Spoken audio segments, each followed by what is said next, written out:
here, and I would hope the Minister could give some encouragement to that view tonight. My Lords, I rise briefly in a slightly curious position to speak on Amendment 119 in the name of the Noble Lord Lord Lee of Crondall, also signed by the Noble Lord Lord Whitty. And I continue to support this amendment whilst largely disagreeing with most of what they just said, which is that I would also, starting perhaps with the comments of the Noble Lord Lord Whitty, the idea that prosperity and GDP growth, if we define prosperity as a good quality of life, a healthy life, then GDP growth is profoundly not coupled to what I would call prosperity. And indeed, in both of these contexts, I'd point Noble Lords to an excellent, if slightly old book now, Tim Jackson's Prosperity Without Growth, which started out life as a government report.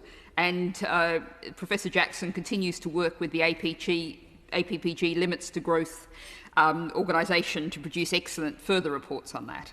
I'm not, however, going to, Noble Lords, I'm sure will be very pleased to hear, reprise the whole growth debate at this stage of the evening in this report.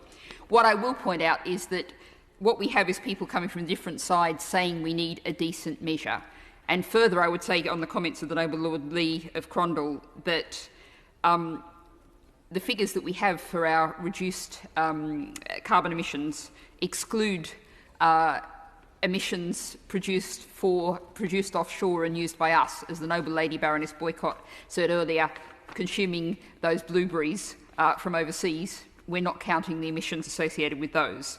But what we need to do is have counting. This is one measure of having the counting, to have a true accounting of the actual cost.